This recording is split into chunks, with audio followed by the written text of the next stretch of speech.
Bene, buongiorno a tutti, benvenuti al tavolo di partenariato congiunto del FSE Plus, del FES e della CTE per la programmazione 21-27. E il presidente Zaia, che avrebbe dovuto aprire questo tavolo, purtroppo non riesce a partecipare per un incontro urgente convocato in contemporanea relativamente ovviamente alla problematica del Covid, quindi coordinerà questo tavolo l'assessore Federico Caner, che ha la delega tra le tante deleghe al coordinamento dei fondi e delle politiche di coesione per la Regione Veneto. Allora vi dico alcune specifiche tecniche. L'evento è registrato e sarà visibile da domani nel sito programmazione UE 2127.regione.veneto.it, e tutti i microfoni e videocamere sono disattivati per garantire una migliore qualità dell'incontro. Allora, durante la plenaria, al termine dei 3 interventi previsti, sarà possibile formulare domande ai relatori prenotando il proprio intervento tramite la chat che trovate sulla barra dei comandi in basso al vostro monitor. E lì appunto dovete digitare voglio prendere la parola, chiedere di intervenire. Ovviamente poi vedremo quante richieste ci saranno e sperando di poter dare la parola a tutti quelli che la chiederanno.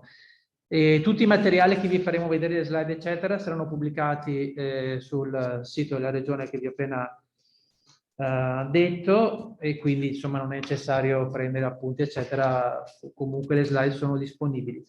Bene, e sono presenti fra l'altro diversi assessori regionali. Ringrazio insomma in particolare gli assessori di aver trovato il tempo per essere qui insieme a noi, e adesso do la parola all'assessore Federico Caner. Grazie.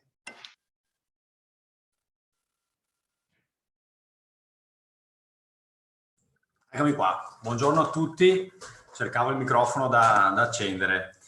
Bentornati innanzitutto, perché diciamo che ci rivediamo per riprendere un dialogo importante sul tema della politica di coesione regionale, quindi i fondi FSE più FESR, dopo lo scorso 3 febbraio del 2020, è già passato un bel po' di tempo, dove abbiamo fatto alcune considerazioni. Quindi oggi ci troviamo a discutere di nuove risorse a disposizione. Io non sto qui onestamente a farvi il resoconto dei soldi a disposizione che avevamo nella passata nel 2014-2020, nella passata programmazione, e quindi insomma diciamo che mi concentro a fare un ragionamento più che altro di prospettiva. L'unica cosa che mi sento di ricordarvi, voi sapete che oggi parliamo sia appunto di FSE e di FESR,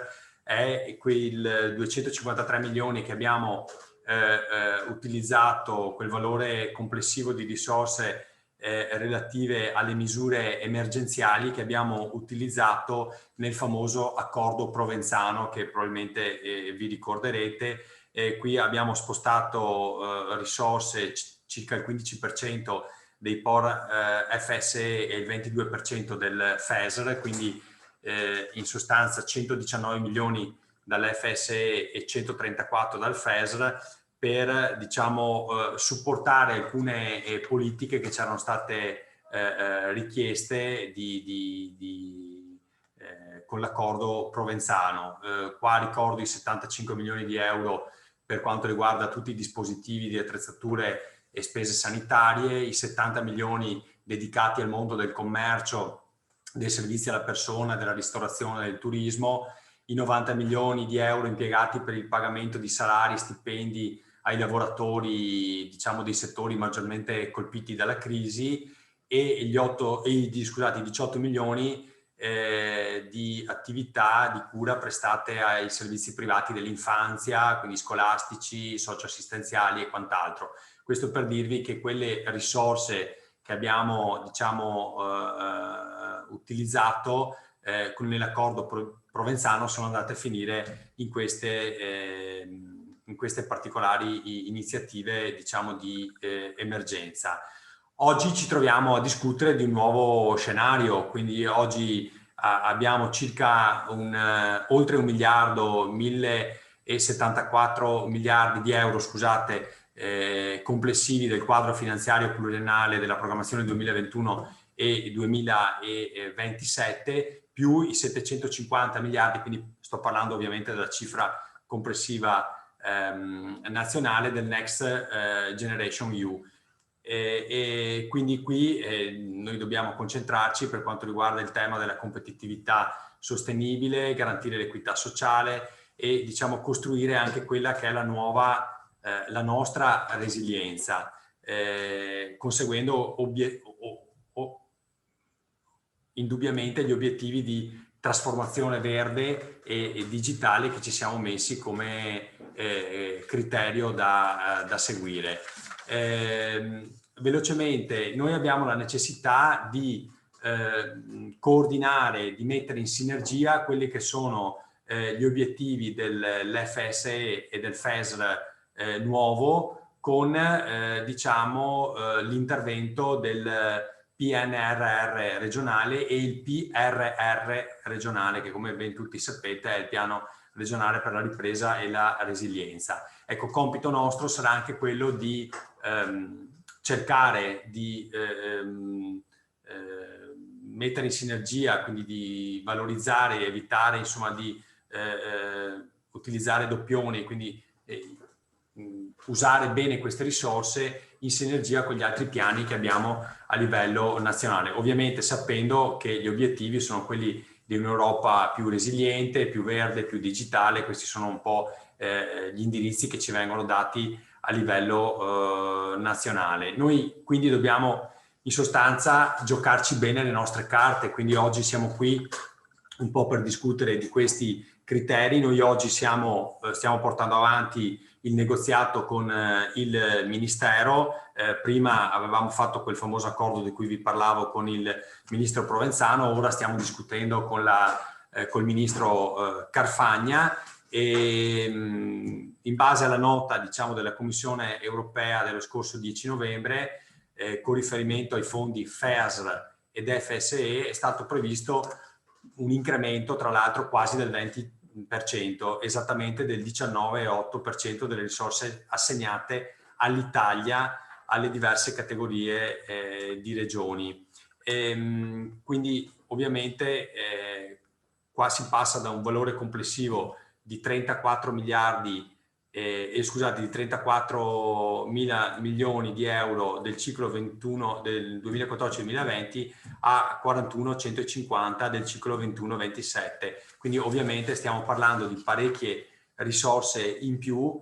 È un valore che si traduce per quanto riguarda il Veneto di circa 2 miliardi di euro, quindi stiamo parlando di quasi il 50% di risorse in più rispetto al ciclo attuale, cioè quello attuale, dico quello chiuso 2014-2020, e questo ovviamente ci impone a fare alcune riflessioni. Sapete che questi quasi 2 miliardi che ci vengono dati rispetto ai 1.364 milioni del piano vecchio vanno 40% coperto dall'Unione Europea, quindi 800 milioni li mette l'Unione Europea, 42% lo Stato, e qua c'è la nota positiva ma anche dolente se vogliamo, che il restante 18% viene coperto dalla Regione Veneto, quindi noi abbiamo circa 367 milioni da investire, quindi passiamo da un 15% di cofinanziamento della programmazione 2014-2020 a un 18% di cofinanziamento della proposta attuale. Questo significa investire 161 milioni di euro in più. Prima ne avevamo investiti 205, oggi sono 366 che dobbiamo mettere sul piatto in più. Significa 23 milioni di euro all'anno in più che il bilancio regionale deve proporre. È ovvio che si tratta di uno sforzo importante, anche di una scelta politica importante della Giunta, ma anche un condizionamento del nostro bilancio non indifferente. Per questo che noi abbiamo la necessità di individuare assieme a voi quelle che sono le priorità su cui puntare. Ovviamente non mi soffermo sul fatto che, come sempre abbiamo fatto del resto, dobbiamo spendere bene queste risorse, velocemente, anche cercare di centrare tutti gli obiettivi anche intermedi, ma questo lo do come un fatto acquisito, visto che l'abbiamo già fatto nella scorsa programmazione. Anzi, ringrazio anche i miei uffici per questo, perché se vi ricordate eravamo partiti anche in ritardo, e poi grazie ai miei uffici, ma grazie anche a voi, a tutto il tavolo di partenariato e anche, diciamo, al sistema delle imprese, non solo, anche pubblico, siamo riusciti ad assorbire, ad impiegare e pagare queste risorse. Quindi questo è un obiettivo che ci poniamo anche per la prossima programmazione, ben sapendo che le risorse a disposizione saranno molte di più, e quindi lo sforzo di impiego è maggiore, sia per quanto riguarda i nostri uffici, i miei, quelli del coordinamento, ma tutte le direzioni regionali, e ovviamente anche tutti voi. Ovviamente la pandemia ha cambiato solo in parte quelli che sono gli scenari per il futuro. Noi abbiamo individuato quelle che possono essere le sfide globali che ci aspettano per dare delle risposte locali importanti. È ovvio che il tema della competitività delle imprese venete sui mercati continua ad essere uno degli obiettivi principali, così come la sostenibilità ambientale, che dobbiamo ovviamente conquistare. Noi tutti sappiamo che è fondamentale, ci riempiamo un po' tutti la bocca di questa parola, dobbiamo però metterla a terra con azioni concrete, e lo dico anche non solo in qualità di assessore al turismo, ma anche di assessore all'agricoltura in particolare, anche se dobbiamo fare attenzione a non mettere in difficoltà i nostri settori. Però il tema della sostenibilità è un tema che coinvolge ovviamente non solo l'agricoltura, ma quasi tutte le direzioni regionali. Poi abbiamo l'altro tema fondamentale relativo al lavoro e ai servizi essenziali alle persone. Anche questo è un capitolo importante che dobbiamo sviluppare. E il quarto riguarda la vivibilità delle nostre città e anche delle aree più marginali. Ovvio che le nostre città, sapete, vanno sempre più in difficoltà anche sui temi ambientali. Penso a tutto il tema delle polveri sottili, che tra l'altro ci ha messo in difficoltà a livello anche europeo, dato che abbiamo avuto delle procedure di infrazione per quanto riguarda il PM10, sui quali ovviamente una risposta importante dobbiamo darla. Quindi il tema della vivibilità delle città è fondamentale, non solo su questo, ma anche per una serie di servizi che dobbiamo mettere in pratica per rendere queste città più smart e appunto più vivibili. Le aree marginali sono fondamentali anche queste, perché abbiamo anche nel nostro Veneto, e non soltanto in altre regioni che magari sono meno sviluppate di noi, la difficoltà di tenere le persone a vivere nelle aree più marginali. Penso al tema della montagna o del Polesine, per esempio, e quindi rendere vivibili queste aree, evitare lo spopolamento e quindi porre tutte quelle condizioni per poter vivere in quei territori in maniera adeguata.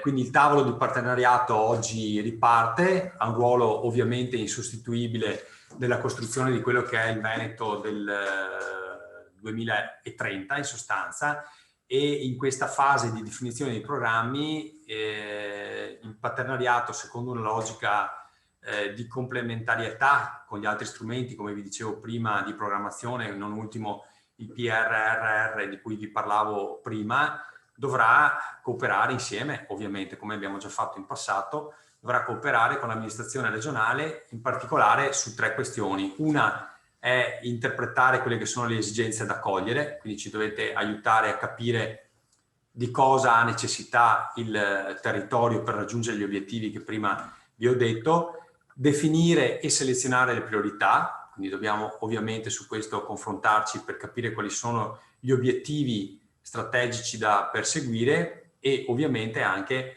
in base a questo contribuire a individuare le modalità di attuazione da sperimentare anche per raggiungere gli obiettivi di cui si parlava prima. Quindi il tavolo di partenariato ha un compito importante, strategico, come vi dicevo, di costruzione di quelle che sono le politiche future assieme a noi, e a me non resta altro che augurarvi e augurarci un buon lavoro, dato che dobbiamo lavorare assieme da questo punto di vista. Ovviamente siamo aperti, anzi, come dicevo poc'anzi, è fondamentale sentire quelle che sono le esigenze del territorio. Noi abbiamo già in linea di massima quelle che sono le nostre priorità, alcune ve le ho elencate prima, sulle quali secondo noi ci dobbiamo concentrare, ma ovviamente siamo a disposizione per quelle che sono le vostre idee, i vostri suggerimenti. Non mi resta che augurarvi buon lavoro. Io devo anche dire, però, scusa Nuccio, non l'hai detto tu, che però non posso rimanere tanto collegato perché ho anche la conferenza delle regioni e sono delegato al Presidente a partecipare anche a quella, e la dottoressa Zattarini mi ha già richiamato all'ordine che entro un quarto d'ora devo essere in collegamento, scusate la battuta, ma è il nostro generale, e quindi ascolto finché posso ascoltare e poi vi lascio portare avanti i lavori, tanto siete in buone mani. Grazie e buona giornata a tutti. Bene, grazie all'assessore Caner. Sì, oggi è una giornata un po' come tante altre in questo periodo, con tante cose concomitanti. Comunque, diciamo, l'organizzazione di oggi è di alcuni interventi brevi.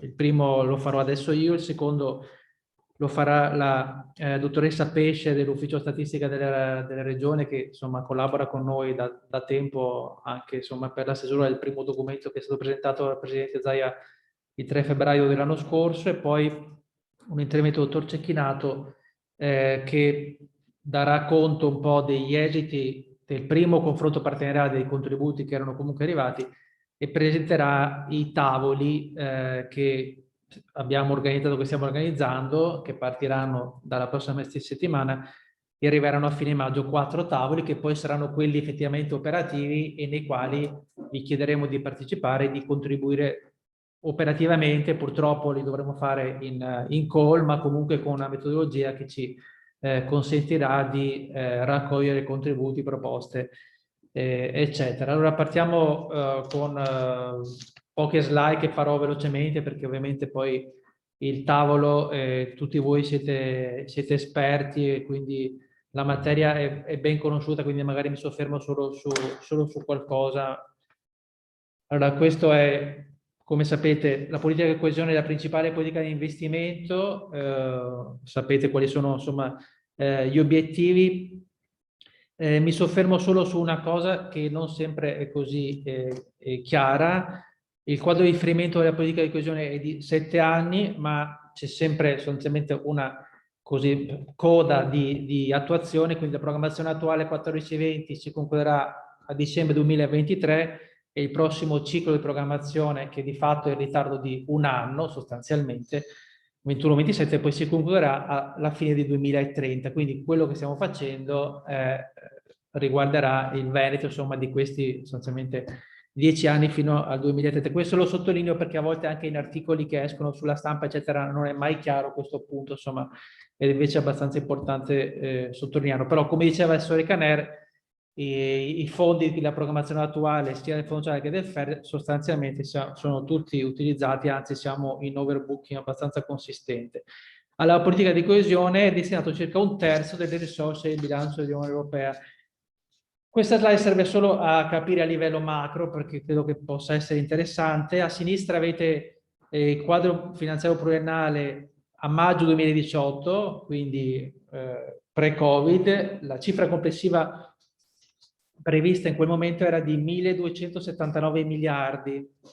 A destra avete quella ultima, sostanzialmente, quella che ormai è definitiva, che comprende non solo il quadro finanziario pluriennale, ma appunto Next Generation EU, che come è noto riguarda 750 miliardi, quindi complessivamente il totale di 1.824 miliardi. Le risorse del quadro pluriennale finanziario sono di meno, perché ovviamente una quota è andata sull'appunto Next Generation EU. Quindi il totale è 1.824 miliardi. Come vedete qui, senza entrare nel dettaglio, la parte a destra in color senape, c'è la parte della coesione che appunto è la parte preponderante del bilancio comunitario.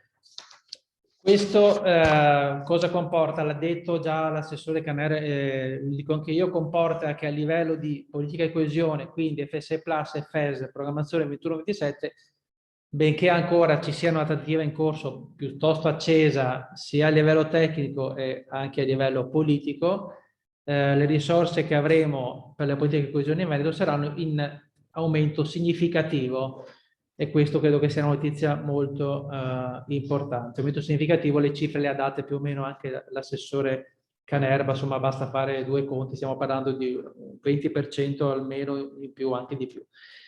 Questo è sempre a livello complessivo, solo per richiamare, fondo di coesione l'Italia non rientra, e quindi le politiche di coesione 330 miliardi, qui tutti conoscete, insomma, la parte del fondo sociale, persone, opportunità più eque per tutti, sviluppo competenze, occupazione giovanile. Come vedremo, inclusione sociale avrà un maggior peso non solo finanziario, FESR, quindi infrastruttura materiale e immateriale, ricerca e innovazione, piccole e medie imprese, economia a bassa emissione, reti digitali, energia e di trasporto, sanità marginalmente, però istruzione, infrastrutture sociali e sviluppo urbano sostenibile. Quindi anche qui delle modifiche importanti. Qui è come eravamo, quindi 14-20, programmazione in corso, 11 obiettivi di policy che conoscete, insomma, con crescita intelligente, sostenibile e inclusiva. Gli obiettivi di policy facevano riferimento, diciamo, ai due fondi, i primi 7 al FER e gli ultimi 4 al fondo sociale. Cosa succede per 21-27? Eccoli qua, 5 obiettivi di policy: un'Europa più intelligente, più verde, priva di emissioni di carbonio, un'Europa più connessa, un'Europa più sociale, collegata al pilastro europeo dei diritti sociali, un'Europa più vicina ai cittadini, quindi con riferimento in particolare alle strategie di sviluppo gestite a livello locale e a uno sviluppo urbano sostenibile. Qui chiaramente poi c'è, ma non solo qui, tutto il tema della sostenibilità di Agenda 2030 e tutte tematiche che ovviamente sono ben note. Allora, le risorse comunitarie, diciamo che mediamente sono abbastanza importanti a livello quantitativo, hanno un sacco di vincoli, bisogna ricordarli perché poi condizionano il lavoro nostro e anche il lavoro e le proposte che farete voi, che devono tenere conto dei vincoli che ci sono, delle condizioni che ci sono. Ci sono riorientamenti per l'Italia, cosiddetto country report, per le politiche di coesione 21-27, l'accordo di partenariato per l'Italia che è in corso e speriamo che abbia un po' un'accelerazione, è in corso di definizione tra Stato, Regioni e poi con la Commissione. I vincoli sono ovviamente il riparto delle risorse, considerazioni tematiche che adesso vedremo. Qui c'è un punto fondamentale, l'ha detto giustamente l'assessore Caner, che non solo la complementarietà sempre difficile e l'integrazione sempre difficile tra programmi operativi nazionali, che a parere della Regione, lo posso dire perché l'abbiamo detto ai tavoli ufficialmente, quindi sono troppi, ma soprattutto chiaramente la complementarietà con quello che sarà previsto nel recovery plan e poi quello che sarà attuato a livello regionale. E poi le condizioni abilitanti, prima si chiamavano condizionalità ex ante, perché per ciascun obiettivo specifico il regolamento stabilisce le condizioni preliminari per la sua attuazione efficace e intelligente. Questo è molto importante, quindi avremo più risorse, ma più cofinanziamento regionale, anche se ancora questa partita non si è chiusa, perché le regioni hanno chiesto al governo di sostenere l'incremento di quota nazionale, perché come vedete le regioni più sviluppate, tra cui c'è il Veneto, il cofinanziamento comunitario si abbassa dal 50 al 40%. Quindi non è detto che questo 10% debba essere coperto in parte dalle regioni, le regioni hanno chiesto che sia coperto dallo Stato, ma questa è una partita ancora in corso e vedremo come andrà a finire. Se dovesse rimanere così vuol dire che la quota regionale, il cofinanziamento passa dal 15 al 18% su un importo complessivo ben più alto, quindi questo ovviamente per noi è positivo perché tutti noi siamo interessati ovviamente ad avere risorse per attuare le politiche, ma chiaramente per il bilancio regionale diventa una criticità. La concentrazione tematica, attenzione, lo vedete nel slide in rosso, questo è molto importante, non sempre chiaro, è a livello nazionale, ma ovviamente impatta in maniera pesante anche sulle nostre scelte, perché come vedete per il FESR avremo l'85% sull'obiettivo di Policy 1, quindi Europa più intelligente, e l'obiettivo di Policy 2, Europa più verde, di cui almeno il 30% sull'obiettivo di Policy 2. Quindi nel totale Policy 1 più Policy 2 fanno l'85%, tantissimo, una concentrazione tematica molto forte che impatterà molto nelle scelte, di cui almeno il 30% sul 2 e almeno l'8% sullo sviluppo urbano sostenibile. A sinistra non ve li leggo, li vedete, avete la programmazione attuale, quindi più impatto delle scelte a livello comunitario sulla concentrazione. Questo perché? Perché ovviamente l'obiettivo è quello di avere poi un impatto maggiore sui territori, evitare di avere micro interventi o troppi interventi. Sull'FSE Plus, che come sapete diventa Plus perché assorbe diversi programmi, in particolare il programma Garanzia Giovani, 25%, quindi prima era 20 e già passiamo a 25 su inclusione sociale, e il 5% per la garanzia per l'infanzia. Questo non si deve sommare automaticamente al 25% perché si deve aggiungere soltanto a determinate condizioni a secondo di come si fanno poi i programmi. Il 3% sul contrasto alla deprivazione materiale, il 12,5% occupazione giovanile, perché appunto prima c'era un programma apposito, e poi un adeguato ammontare di risorse per lo sviluppo di capacità del partenariato. Questo è un elemento nuovo che penso ovviamente possa, anzi sicuramente interessa il tavolo. Come sapete stiamo lavorando congiuntamente per scrivere i programmi, 2 programmi distinti, ma per scriverli in contemporanea. Del resto la scelta fatta dal Presidente Zaia e dalla Giunta di istituire un unico tavolo di partenariato chiaramente è ben chiara. Il Fondo Sociale Europeo sostiene l'obiettivo di Policy 4 e contribuisce al raggiungimento di altri obiettivi di Policy, in particolare l'1, lo vedete, in tema di competenze, imprenditorialità, formazione dei ricercatori, rete, partenariato, sostegno a PMI e economia sociale, al 2, quindi Europa più verde, ad esempio per le competenze qualifiche per la transizione verde, al perfezionamento professionale, alla sensibilizzazione su stili di vita sostenibili, e al 5, ad esempio, per misure di riduzione della povertà e inclusione sociale. Il FESR invece, gli obiettivi specifici del FESR, nell'obiettivo di Policy 4, quindi roba più sociale, vedete sviluppo dell'innovazione e delle infrastrutture sociali, sviluppo delle infrastrutture per istruzione, formazione e apprendimento permanente, misure integrate, alloggi sociali e servizi sociali. Ovviamente poi dovremo, la Giunta regionale e poi il Consiglio regionale, ricordiamo che approverà i programmi, sentito chiaramente il tavolo di partenariato, si dovranno fare ovviamente delle scelte. Questo lo voglio sottolineare perché è molto importante. La recente modifica di proposta e regolamento del FESR ha previsto che ci sia la possibilità di sostenere il turismo e il patrimonio culturale oltre nell'obiettivo di Policy 5, anche si può creare un obiettivo specifico di Policy nell'obiettivo di Policy 4, e lo vedete, rafforzare il ruolo della cultura e del turismo nello sviluppo economico, l'inclusione sociale, l'innovazione sociale. Questo va sottolineato, è stato inserito proprio a seguito ovviamente del Covid, è importante. Tavolo di partenariato, vado veloce, costituito da autorità cittadine, autorità pubbliche, partner economici e pari sociali, e poi organismi che rappresentano la società civile, partner ambientali, organismi responsabili di promozione dell'inclusione, dei diritti fondamentali, dei diritti delle persone con disabilità, della parità di genere e della non discriminazione. Questi sono gli strumenti di programmazione congiunti, il tavolo di partenariato, all'interno della regione. Approfitto per ringraziare tutte le direzioni regionali coinvolte, sono tantissime direzioni, tantissimi colleghi, perché ovviamente è un lavoro che riguarda tutta l'amministrazione regionale. Il sito web è quello che ho chiamato prima, le consultazioni online. Il tavolo, in questo momento ci sono 86 soggetti e il tavolo è aperto, quindi se arriveranno altre candidature, ovviamente con i criteri definiti dalla Giunta regionale, ovviamente li valuteremo velocemente.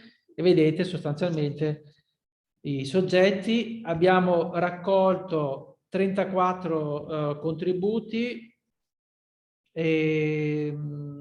anzi sono 30, sì, scusate, dal territorio. Poi appunto il dottor Cecchinato poi nell'ultimo intervento darà conto un po' di quello, non riesco a girare la slide, di quello che è pervenuto. Questo è solo per richiamare il lavoro che abbiamo fatto. Adesso l'ufficio statistica della regione, che ringrazio, sta lavorando insieme a noi per preparare delle schede di tipo statistico sul contesto socio-economico e ambientale, che appunto saranno condivise poi per il lavoro dei tavoli, che poi saranno comunque rese pubbliche per tutti coloro che sono interessati, quindi un diciamo, aggiornamento di questo lavoro tramite delle schede. Qui alcune riflessioni già avviate. Continuità con la programmazione 14-20, ma continuità non vuol dire che faremo quello che abbiamo fatto 14-20, vuol dire che le cose andate bene le riproporremo, le cose che non sono andate bene ovviamente no, e comunque sempre con un'ottica di anche attività nuove di innovazione. Questo punto è fondamentale, l'abbiamo detto, quindi complementarità tra diversi fondi e anche con gli altri fondi europei a gestione concorrente diretta, fondi nazionali e fondi regionali. Concentrazione l'abbiamo visto, cantierabilità degli interventi, questo è un punto che rimane, soprattutto chiaramente per i progetti infrastrutturali. Multisettorialità e innovazione e partecipazione ai programmi attraverso la semplificazione e il rafforzamento della capacità amministrativa, che rimane un tema sempre centrale. Questa è un po' le tappe. La tappa fondamentale adesso è entrata in vigore dei regolamenti e dell'accordo di partenariato, dovrebbe essere giugno 2021, e questo chiaramente ci detta la linea anche a noi per quello che faremo. Nelle slide successive, ma che adesso io non faccio perché ci sono stati diversi incontri, poi appunto le slide sono disponibili, le slide successive danno conto di quello che in sintesi ha già detto l'assessore Caner. Sostanzialmente tramite la riprogrammazione, o meglio insomma la riorganizzazione dei fondi, abbiamo destinato, tutta la regione ha destinato una serie di risorse, una cifra molto importante di oltre 250 milioni all'emergenza Covid. Li vedete distinti. Questi interventi, molti interventi sono già attuati, molti interventi sono anche non solo attuati, ma sono anche pagati. Ma non mi soffermo perché sto andando troppo lungo, e poi il dettaglio lo avete e ovviamente lo potete vedere le slide, trovate da domani, ripeto da domani, sul sito dell'appunto programmazione 21-27. Questa è solo l'ultima. Ecco, queste invece sono le risorse che stiamo utilizzando, l'ho spiegato prima l'assessore Caner, quindi abbiamo messo risorse di FSE del FES su interventi Covid, e lo Stato ci ha dato altre risorse per i quali la Giunta appunto ha approvato il piano di sviluppo e coesione, e qui in questa slide vedete sostanzialmente il panorama degli interventi. Alcuni interventi sono stati già deliberati dalla Giunta, sono già partiti, altri interventi sono interventi ovviamente che faremo nei prossimi mesi. Bene, chiudo qua il mio intervento e adesso cedo la parola alla dottoressa Carla Pesce, che ringrazio. Grazie. Buongiorno a tutti. L'anno scorso a febbraio come ufficio di statistica avevamo fornito un quadro conoscitivo del territorio veneto, E ora ci è stato chiesto un aggiornamento di tale quadro e vi confesso che ho provato un po' di imbarazzo perché rispetto all'anno scorso è cambiato il mondo.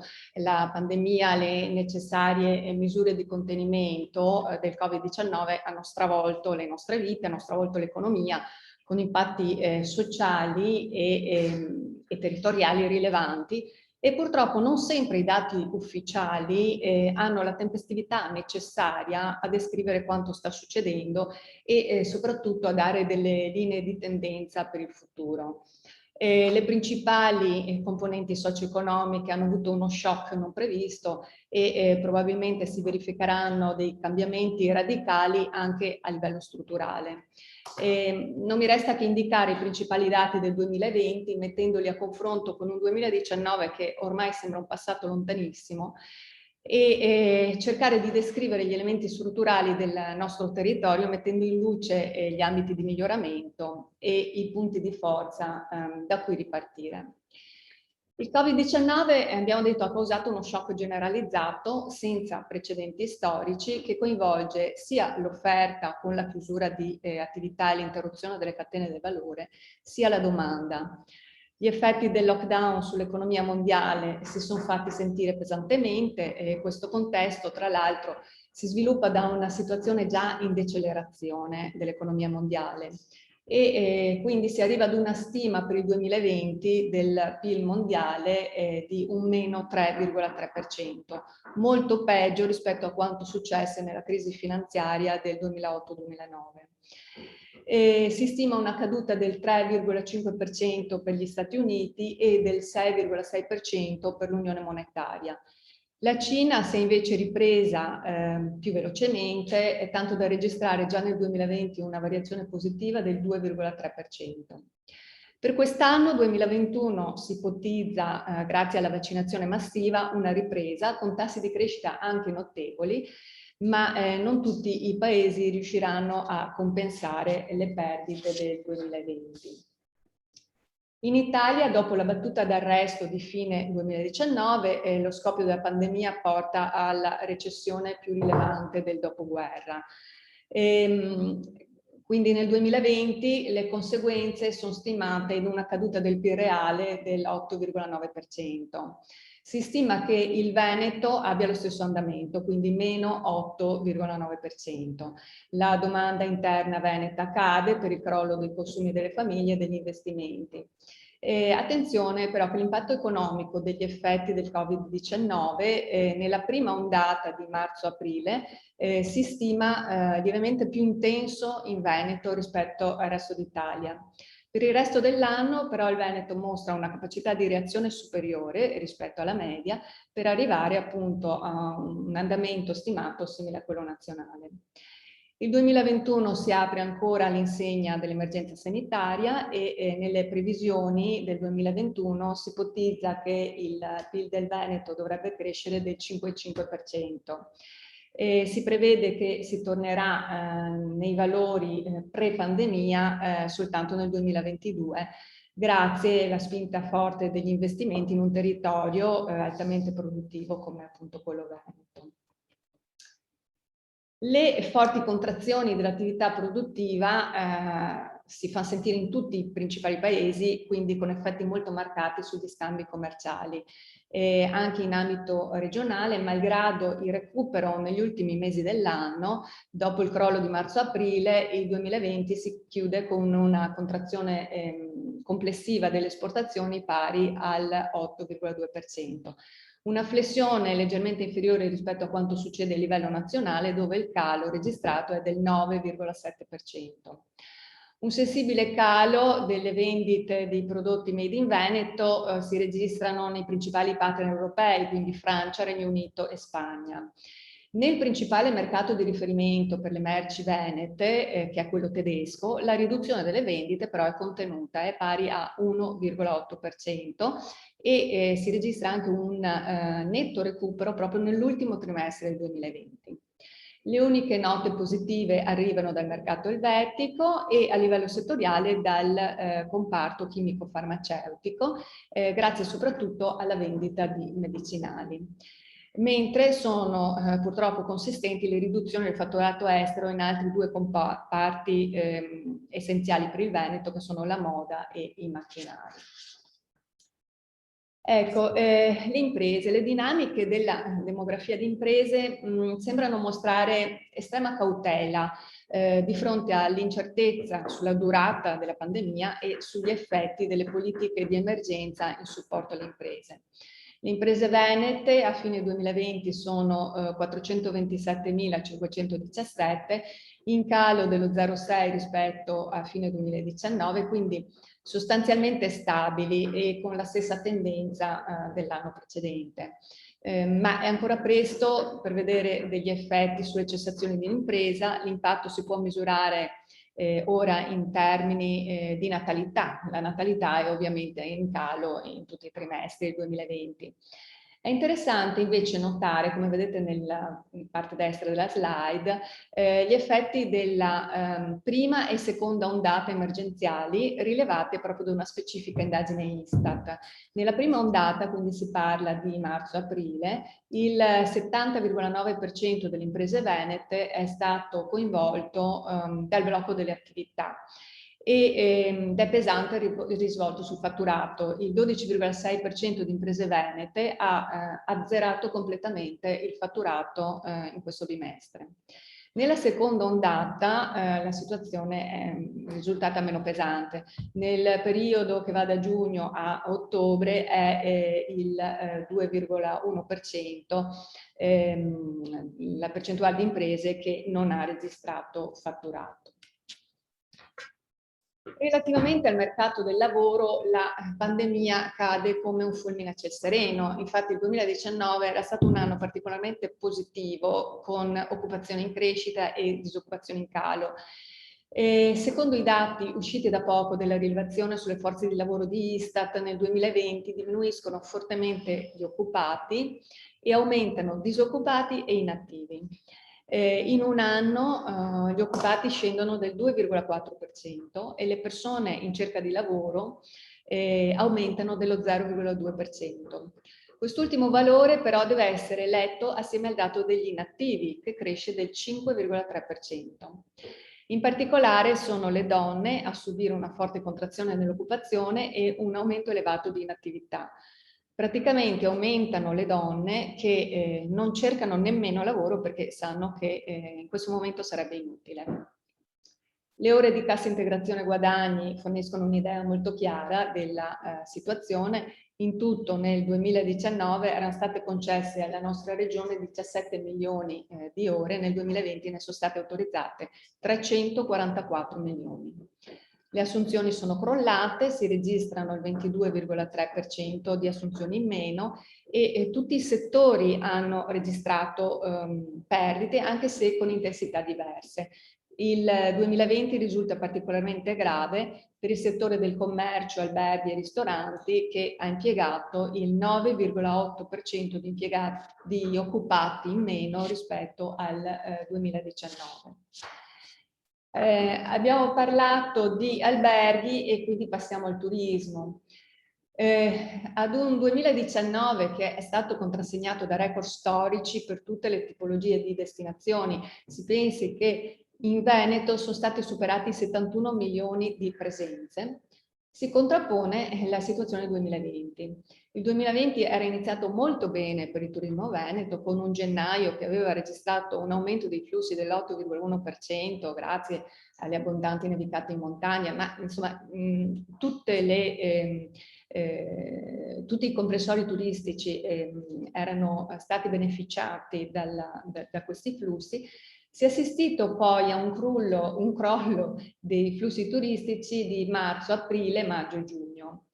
A luglio inizia la ripresa grazie soprattutto alla componente nazionale, grazie ai turisti veneti e soprattutto delle regioni limitrofe, con numeri che comunque rappresentano la metà di quelli registrati a luglio 2019. Poi ad agosto le presenze segnano un meno 28% e così via fino ad arrivare ad un meno 70% di novembre e dicembre. Nel 2020 dunque le presenze, e teniamo conto che le presenze turistiche sono i pernottamenti effettuati dai turisti, quindi è la statistica più correlata con le entrate economiche. Dicevo, le presenze scendono ai 32 milioni e mezzo circa, registrando un meno 54,4%. Ecco, questa e le slide successive riportano dati più strutturali che congiunturali. Questo per proporre degli spunti di riflessione proprio per realizzare dei piani d'azione volti ad affrontare la crisi dal punto di vista sociale ed economico.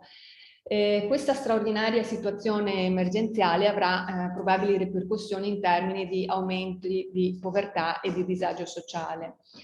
Nel 2019, quindi prima dell'emergenza, in Veneto le persone a rischio di povertà e esclusione sociale erano l'11,1% della popolazione, pari a poco più di 500.000 cittadini.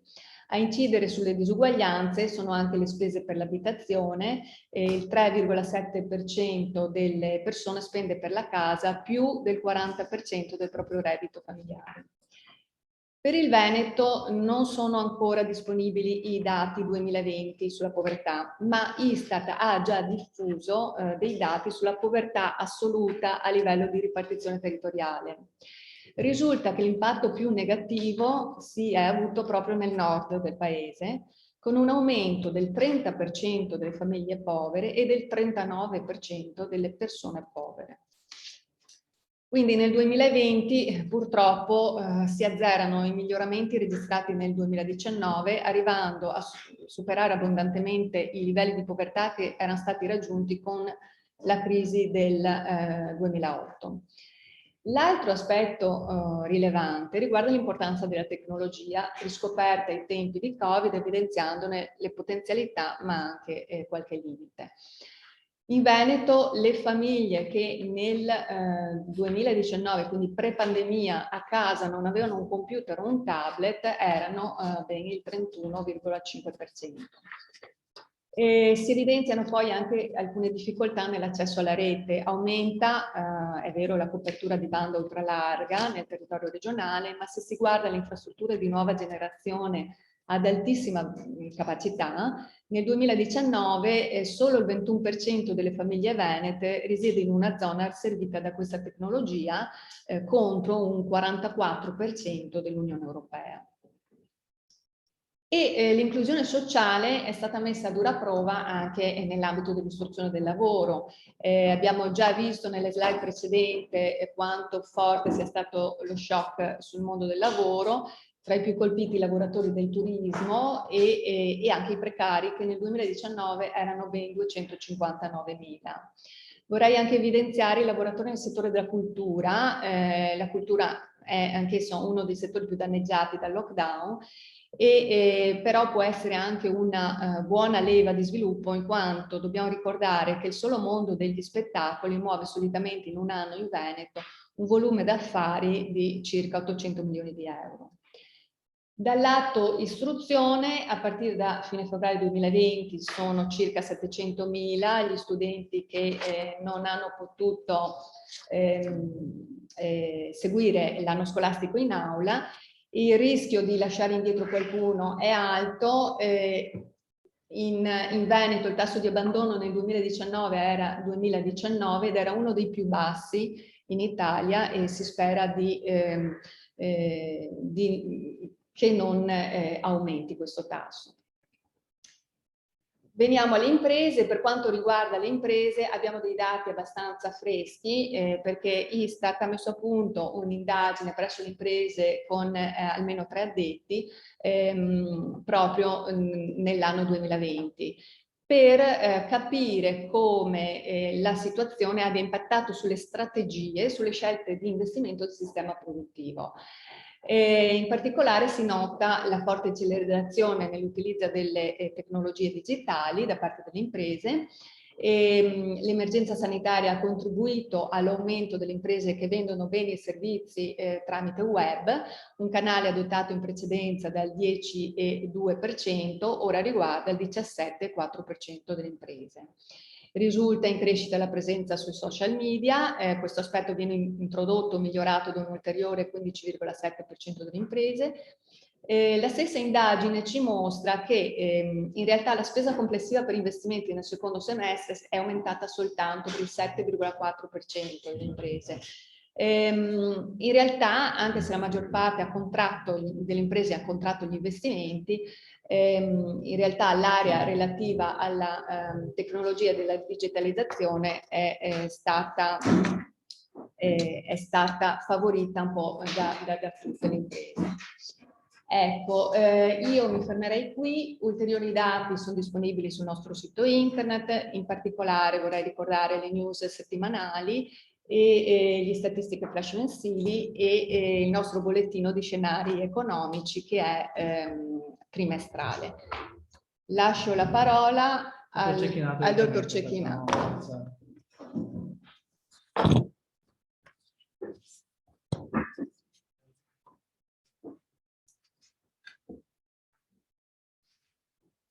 Buongiorno a tutti. A me il compito di questo terzo intervento che riguarda più puntualmente la ripresa del dialogo partenariale. Un dialogo partenariale che ovviamente si basa su una regolamentazione europea molto puntuale che definisce nel codice di condotta europeo del partenariato come deve essere fatta la consultazione e quali caratteristiche deve avere. Questa consultazione innanzitutto è una consultazione a più livelli. Quindi abbiamo avuto nella consultazione per i POR, avremo un livello europeo, abbiamo avuto un livello nazionale che eccolo qua. Eccolo.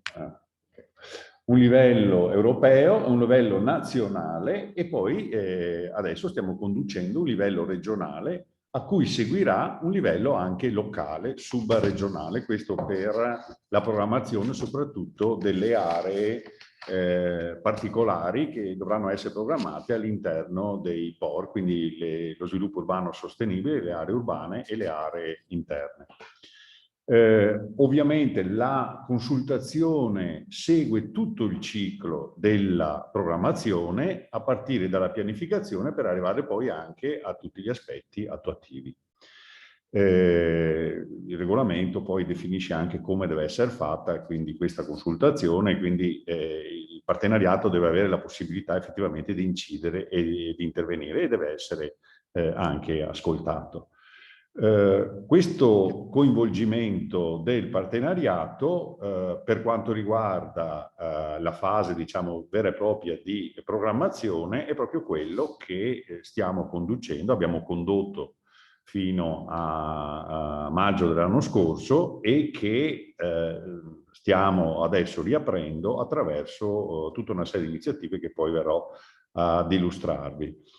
L'importante in questa fase è quello di sostanzialmente definire in maniera più puntuale i bisogni e le priorità e gli obiettivi che intendiamo perseguire attraverso la programmazione e successivamente andare più in dettaglio delle azioni dell'applicazione di principi orizzontali, sono quelli di non discriminazione, di parità di genere, sono quelli dello sviluppo sostenibile, eccetera. E definendo anche poi la governance di questo partenariato che per quanto riguarda i programmi, sapete, poi si compone di un tavolo allargato, il vostro, e poi di un tavolo più specifico che accompagna l'attuazione, che è il comitato di sorveglianza. E questo lo decideremo sostanzialmente insieme. Il percorso partenariale a più livelli, noi vi riferirò qualcosa del livello nazionale, di cui trovate gli esiti, è stato condotto nel 2019 e trovate gli esiti sul portale Open Coesione. Vi consiglio di andarlo a vedere perché ci sono dei contenuti molto interessanti. Ovviamente i contributi sono di soggetti significativi a livello nazionale, non di soggetti a livello regionale, e quindi, diciamo così, la portata molto spesso è molto più ampia di quello che normalmente, insomma, noi chiediamo.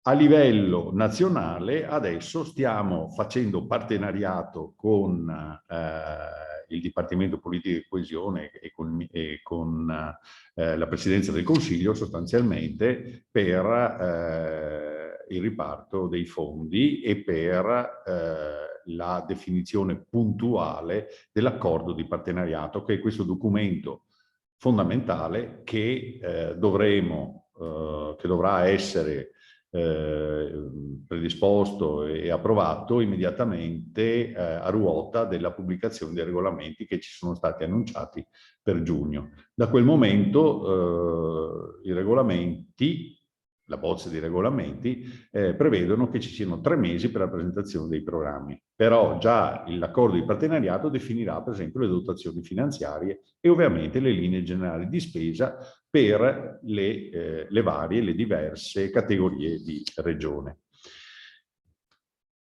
Abbiamo detto che abbiamo condotto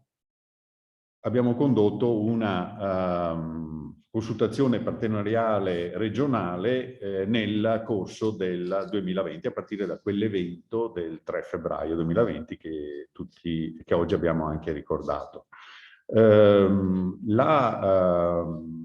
Io vorrei qui dare conto, mi pare giusto, di quello che abbiamo ottenuto attraverso quella prima parte di consultazione.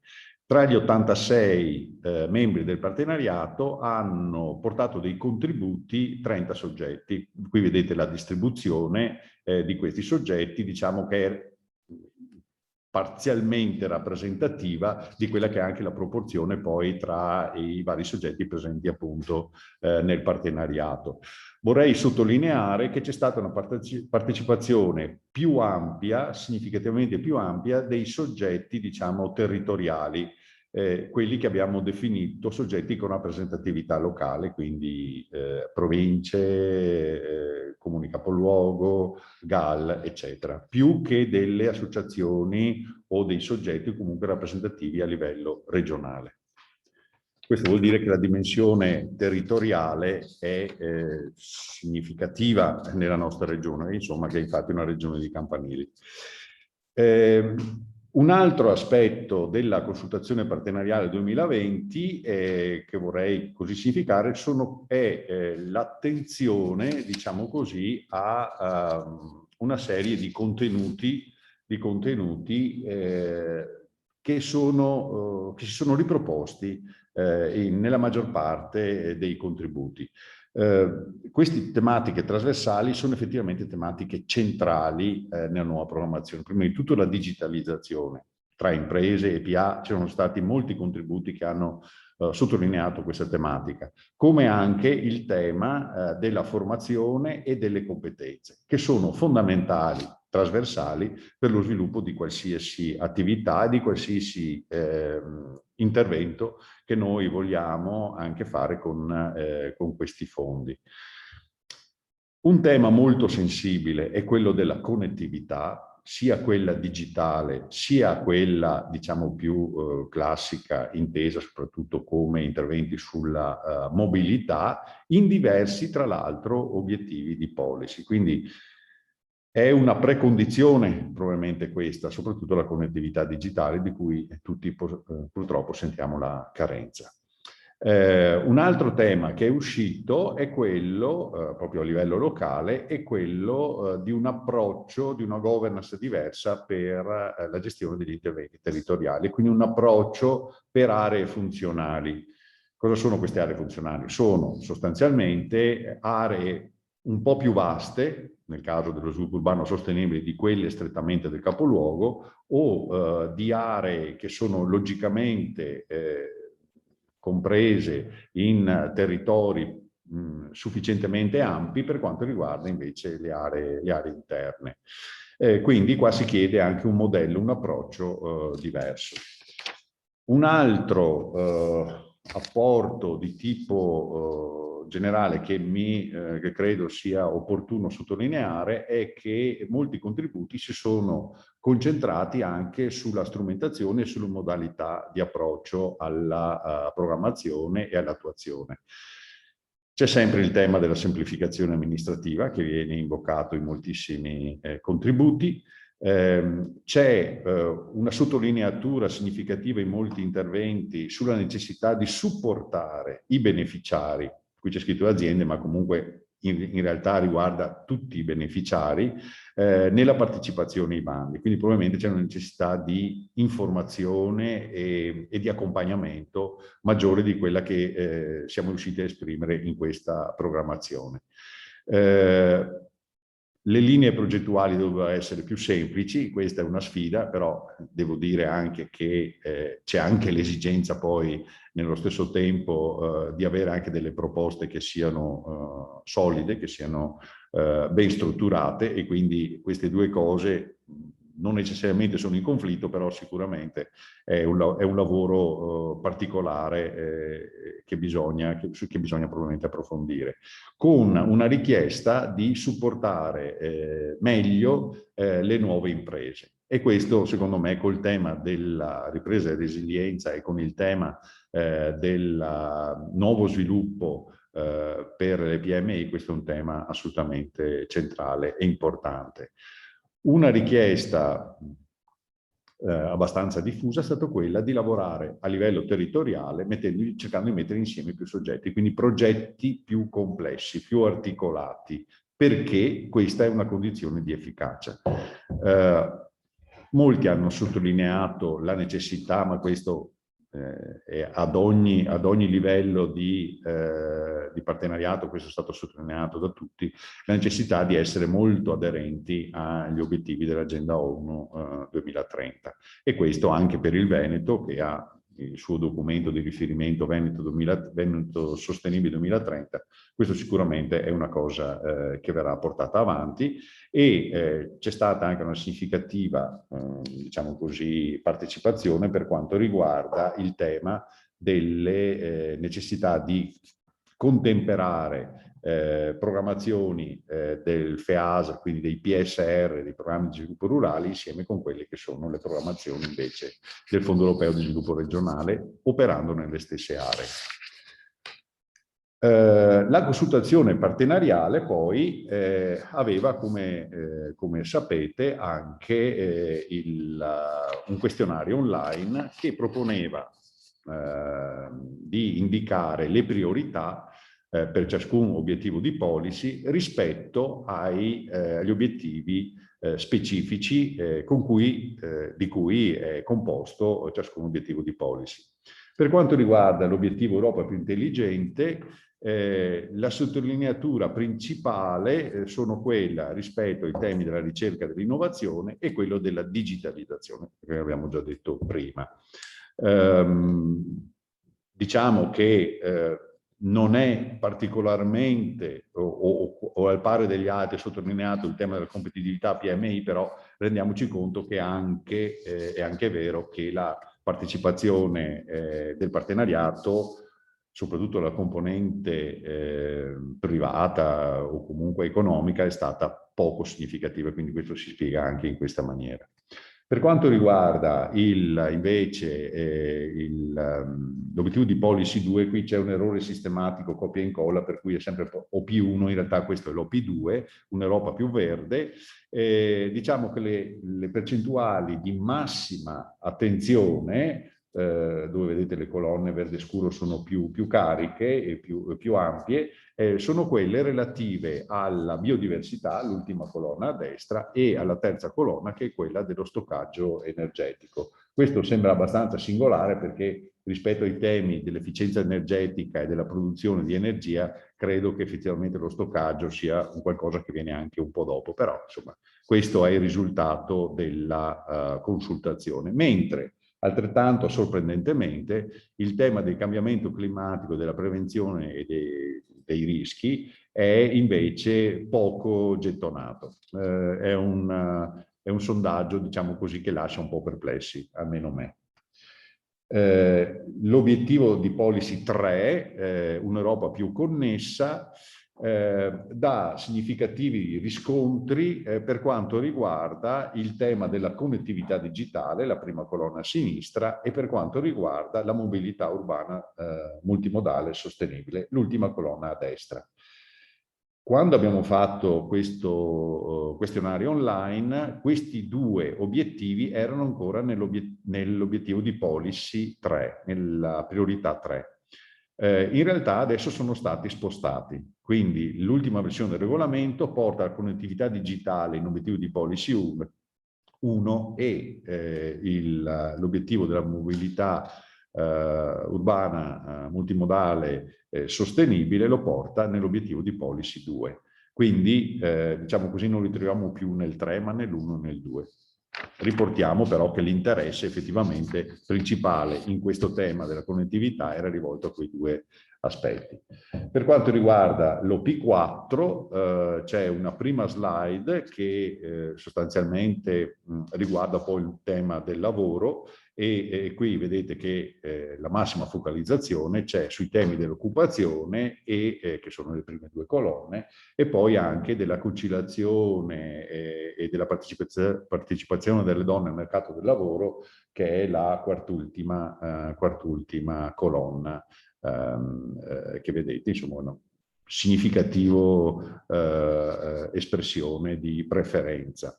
Non stupisce il fatto che i temi più di governance, che sono relativi ai servizi, al mercato del lavoro, eccetera, sono quelli che sono meno ritenuti, diciamo, importanti, ma questo è probabilmente frutto anche di questo tipo di confronto, no? Anche se in realtà sono ovviamente queste azioni di sistema sono fondamentali.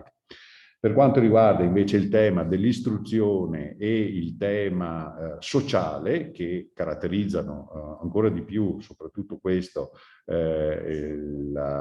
l'FSE Plus, vedete che i temi più importanti riguardano, quinta colonna, l'accesso ai servizi di qualità in genere, quindi sono i servizi sociali di qualità, e l'ultima colonna, assistenza sanitaria, anche per quanto riguarda le infrastrutture. Quindi ovviamente il tema sanitario qui sconta sicuramente anche le problematiche che abbiamo attraversato in quest'anno.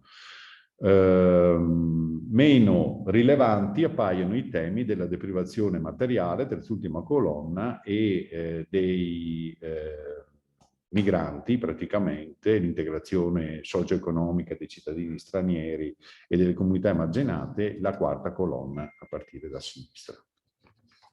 Non ci dà nessuna indicazione invece, anche qui, OP5, l'Europa più vicina ai cittadini, due obiettivi specifici, uno riguarda quello di sinistra, lo sviluppo urbano sostenibile, e quell'altro quello delle altre aree, in particolare quelle interne.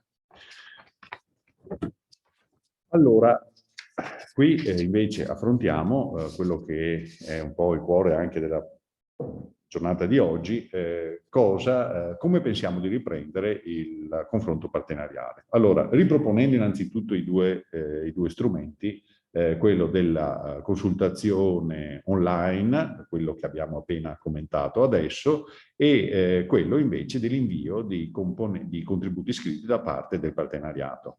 Qui ci sono indicati i link di collegamento dove potete trovare i form per poter partecipare sia al questionario online che per portare il vostro contributo scritto come organizzazione o come ente alla discussione in atto. Avvieremo a partire da maggio una consultazione più aperta, questa rivolta quindi anche a soggetti che non sono componenti strettamente del partenariato, e la stiamo predisponendo in questi giorni. L'obiettivo complessivo di queste consultazioni è quello di dare, pur nella ristrettezza dei tempi, perché rendiamoci conto i tempi che abbiamo sono relativamente ristretti, una pluralità di strumenti con i quali poter, insomma, esprimere le proprie esigenze, i propri bisogni e orientare in qualche maniera le scelte che andranno fatte nei POR. Una novità che vi proponiamo è quella di questi 4 tavoli tematici. I 4 tavoli tematici riassumono, diciamo, in linea generale quelli che sono gli obiettivi di policy sui quali si può concentrare l'azione, diciamo così, regionale nei POR. In particolare, il primo tavolo, fissato al 29 di aprile, svilupperà i temi delle strategie territoriali, sia dal punto di vista delle strategie urbane che dal punto di vista delle aree interne. Il secondo tavolo si occuperà invece dei temi dell'occupazione, dell'istruzione e dell'inclusione, quindi è un tavolo OP4, diciamo. Il terzo tavolo del 19 maggio è un tavolo obiettivo di policy 2, quindi roba più verde, riguarda i cambiamenti climatici, prevenzione di rischi, tema dell'energia, transizione ecologica, eccetera. Il quarto tavolo invece è il tavolo più dell'economia e della digitalizzazione, quindi tutti gli aspetti relativi alla competitività, all'innovazione e appunto alla digitalizzazione. Passando un po' un esame veloce in dettaglio, come abbiamo già detto, già anticipato, questo tavolo, il primo tavolo sullo sviluppo urbano sostenibile e le aree interne, tratterà dei temi, e in questo caso sottolineo dei temi, che in queste aree sono proposte dai regolamenti e dalla programmazione più alta, sia a livello europeo che a livello nazionale. Vorrei sottolineare che in parallelo a questa fase di diciamo così, confronto partenariale, noi dobbiamo andare avanti anche sulla fase di individuazione e selezione delle aree, per cui stiamo, diciamo così, cercando anche di lavorare in parallelo appunto anche sulle aree, grazie appunto anche ai dati statistici che la nostra struttura e anche le strutture nazionali in questo momento ci stanno fornendo. Il tavolo si occuperà non di governance, non di individuazione di aree, si occuperà però di tematiche, e questo vorrei sottolineare. Il secondo tavolo, quello relativo, diciamo così, all'obiettivo di Policy 4 Europa più sociale, è un tavolo che affronterà nelle articolazioni di 3 sottotavoli l'occupabilità, l'inclusione sociale e l'istruzione e la formazione. Il terzo tavolo, Europa più verde, si concentrerà tra i tanti temi, perché qui gli obiettivi specifici del regolamento sono molto ampi, quindi abbiamo la necessità di individuare preferire alcune tematiche rispetto ad altre. Le tematiche che affrontiamo nei 2 sottotavoli sono: 1, l'energia, e quello che può essere collegato, efficientamento energetico, stoccaggio e distribuzione dell'energia, e il tema invece del cambiamento climatico, sia dal punto di vista della prevenzione che dal punto di vista dell'adattamento al cambiamento climatico, insieme col tema dell'economia circolare. Il quarto tavolo affronterà i 3, diciamo, obiettivi specifici principali dell'obiettivo di Policy 1. E quindi riguarderà la crescita e la competitività delle piccole e medie imprese, riguarderà la digitalizzazione rispetto a tutti i soggetti, quindi da pubblici, privati, imprese, cittadini, e il tema poi delle competenze che servono per affrontare, diciamo così, anche questi temi della competitività. Abbiamo escluso ragionevolmente tutti i temi della ricerca e dell'innovazione, perché questi vengono affrontati in altri tavoli paralleli che sono quelli della scoperta imprenditoriale e della strategia di specializzazione intelligente. Quindi è un'esclusione che è motivata dal fatto che in altri tavoli si sta ragionando su questo. Quali sono le caratteristiche e come si partecipa a questi tavoli? Innanzitutto abbiamo 10 sottotavoli, sono 4 tavoli con 10 sottotavoli. A questi sottotavoli possono partecipare fino a un massimo di 20 partecipanti. Ovviamente questi sono online e quindi vedete, tenendo conto che siamo un'ottantina di partner, ogni partner avrà la possibilità ragionevolmente di partecipare a 2 o anche più eventi, più sottotavoli.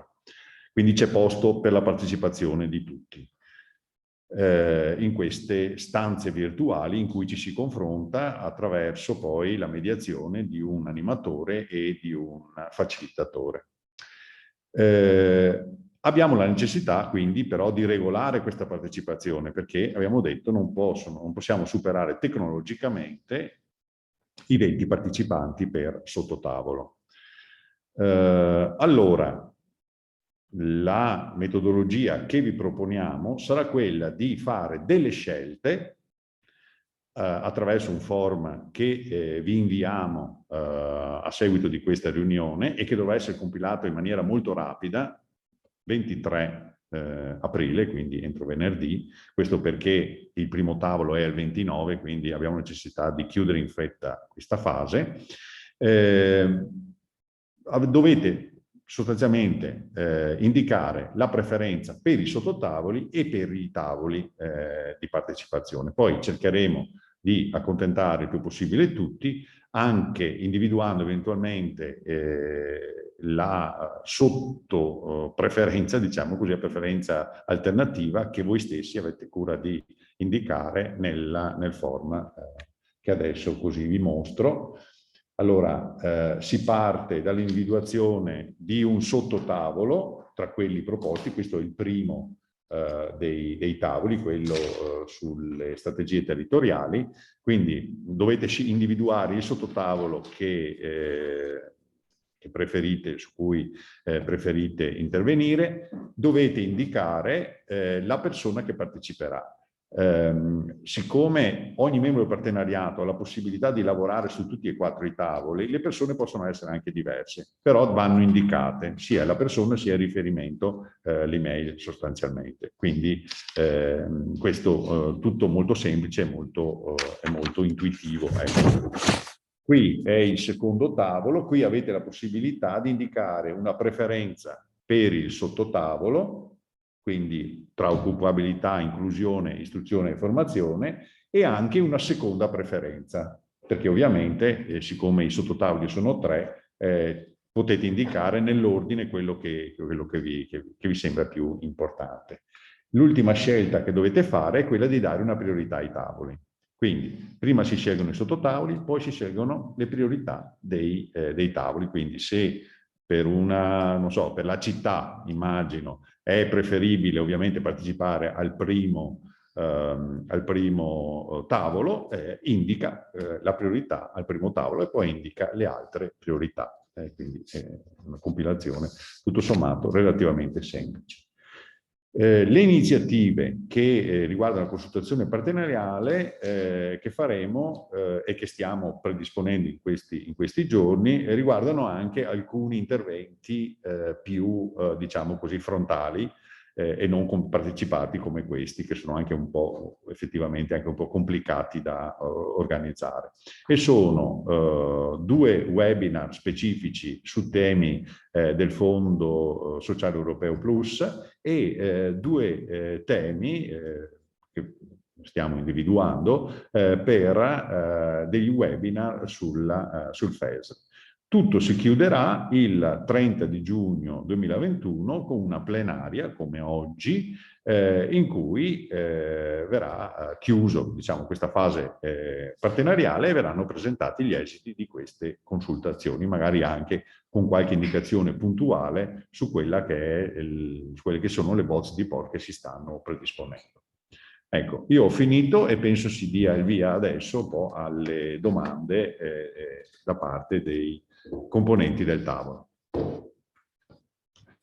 Bene, grazie. Ma siamo andati un po' lunghi, ma le cose da dire sono tante, ma ovviamente questo non si dice, toglieremo spazio adesso per ascoltarvi. Ovviamente abbiamo presentato gli esiti di quello che è pervenuto, i contributi pervenuti, ma chiaramente il lavoro dei tavoli che partirà e il lavoro successivo darà modo a tutti voi, a tutti coloro che vorranno partecipare e portare le loro proposte di poterlo assolutamente fare. E quindi adesso chiederei se ci sono interventi. Io fino lì no, leggo, quindi se mi leggete.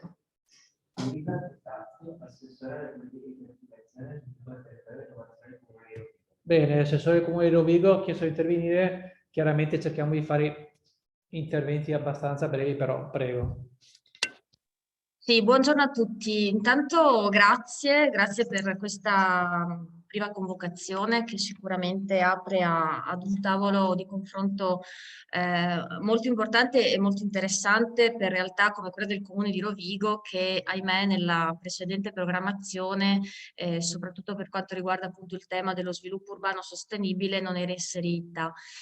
Quindi la domanda che volevo fare io, visto che l'attuale amministrazione si sta insomma, attivando già da tempo, insomma, da quando si è insediata, con tutta una serie di progettualità che toccano temi che sono stati qui presentati. Noi siamo beneficiari di uno dei 10 Innovation Lab, che nel nostro caso specifico ha una connotazione molto di Urban Digital Center, tra l'altro con un percorso di animazione proprio attraverso i luoghi dislocati sul territorio, che centrano proprio il tema del coinvolgimento, della partecipazione del territorio proprio sui temi dell'agenda 2030, quindi con un forte interesse sui 17 obiettivi sulla sostenibilità, ma non solo, perché abbiamo tutta una serie anche di altre iniziative che stiamo avviando sull'avvio per esempio di prime esperienze di welfare territoriale, eccetera. Allora mi chiedevo, realtà come quella del comune capoluogo di Rovigo, che mi pare al pari anche di Belluno, nella precedente programmazione non era inserita all'interno appunto delle attività, se appunto come è previsto insomma di poter allargare il coinvolgimento anche a chi era escluso nella precedente programmazione, con un ruolo appunto di capoluogo che è fondamentale per il territorio, perché spesso il capoluogo è visto proprio come anche un elemento di traino per le restanti amministrazioni, che tra l'altro in progetti come quelli che citavo sono già aggregati anche al comune di Rovigo in questo caso. E quindi insomma sarebbe interessante capire ad esempio nella formulazione dei criteri per essere appunto inseriti in questo nuovo quadro di programmazione, se verranno mantenuti quelli precedenti, se si darà in qualche modo una spinta a chi ha già fatto la precedente esperienza di programmazione, e come invece appunto poter comuni che non erano inseriti potersi attivare in maniera proficua già da subito in questo nuovo percorso. Grazie.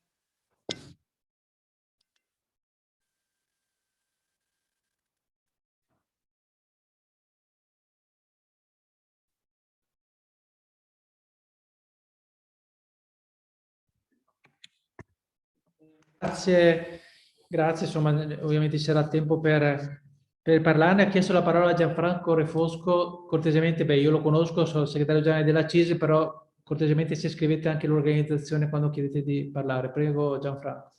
Sì, buongiorno. Molto velocemente un ringraziamento alla Regione per questo incontro, molto opportuno, tant'è vero che noi l'anno scorso non avevamo inviato dopo i primi incontri un contributo, però non perché non avessimo interesse a contribuire al programma, ma proprio perché la turbolenza e l'incertezza del periodo della pandemia rendeva veramente difficile individuare dei temi che tracciassero un percorso di medio termine come quello del 2027. Per cui un paio di riflessioni veloci. La prima, che anche la richiesta di maggior finanziamento alla Regione ci mette collettivamente, tutti i partecipanti, tutto il tavolo del partenariato, nella necessità ancora di più rispetto al passato di fare azioni che abbiano un impatto anche sul funzionamento del sistema, anche per generare quindi crescita, valore e occupazione. La seconda riflessione, che emergeva anche dai dati presentati dalla dottoressa Pesce mi sembra che sia evidente che l'Europa non è più il traino del mondo da un po' di tempo. È un po' la regione continentale con più difficoltà, e dentro all'Europa l'Italia è fra i paesi più deboli, quindi da questo punto di vista, anche per quello che riguarda la programmazione del Veneto, bene la continuità sui progetti che hanno funzionato e che hanno dato risultati. C'è probabilmente la necessità di sperimentare un po' di più strade nuove, proprio per riuscire a fare un salto di qualità importante per il territorio. Quindi noi parteciperemo attivamente con dei contributi, e vorrei anche ringraziare per il programma proprio di incontri e di appuntamenti che è stato messo in campo, che ci permetterà e permetterà a tutti i soggetti veramente di costruire un percorso partecipato. Grazie.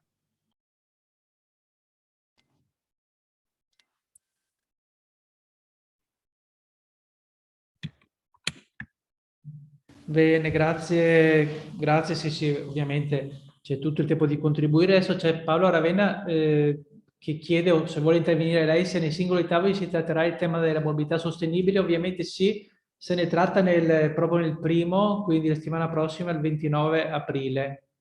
Però ovviamente Paolo, se vuoi intervenire, prego, non so se... No, ok, no, mi era sfuggito se era buongiorno a tutti, sul tavolo dello sviluppo urbano sostenibile o se era sull'OP2, sul tavolo insomma del 5 maggio. No, quello del 29 aprile, giovedì prossimo. Ok, va bene, grazie. Grazie a te. Altri? Non vedo altri iscritti a parlare, vi abbiamo ammazzato secondo me con tutte quelle slide perché so che a distanza sono insomma interventi con tanti, del resto sono tante cose da dire insomma, e quindi dobbiamo fare con questi metodi purtroppo. Speriamo poi magari di poter riprendere presto a fare ovviamente incontri in presenza che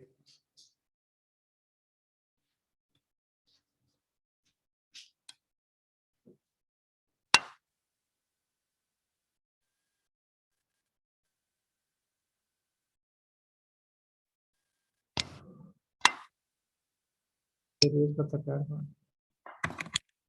Riattaccare. Non si accende.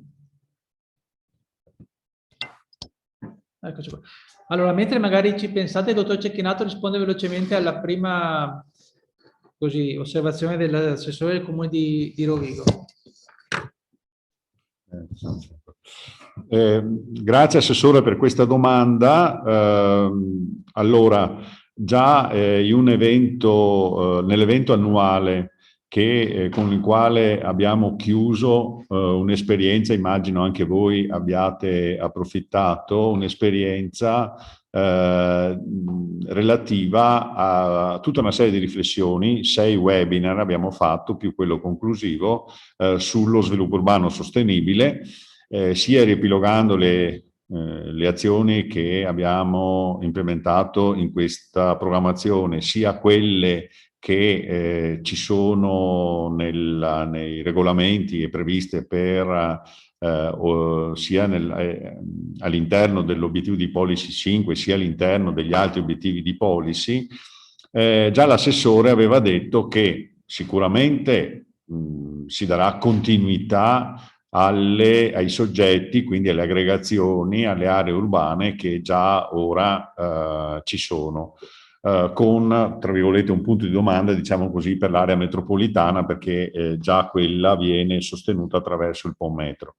E che comunque c'era anche l'idea di valutare l'estensione di queste strategie territoriali anche ad altri territori. Chiaramente la principale ovviamente caratteristica deve essere quella di essere territori urbani. Stiamo facendo una riflessione su questo, una revisione quindi dei criteri e credo che ovviamente se ci sarà la possibilità di allargare, visto che abbiamo anche qualche risorsa in più, probabilmente questo sarà anche più semplice, no? Perché ovviamente nel rapporto tra le diversi OP conta anche l'aspetto diciamo delle risorse. Allora credo che ci sia, questa è una possibilità che sicuramente a livello regionale viene valutata e che stiamo in qualche maniera anche sviluppando.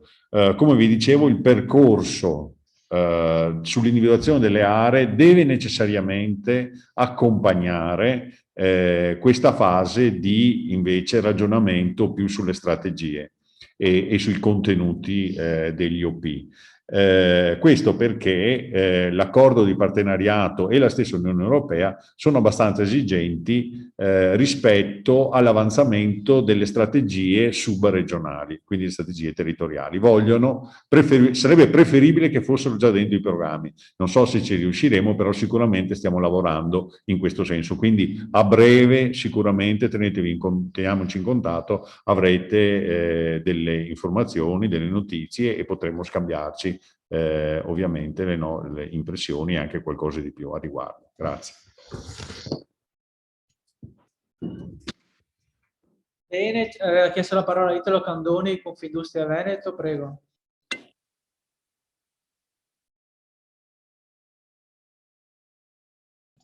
Buongiorno, mi sentite?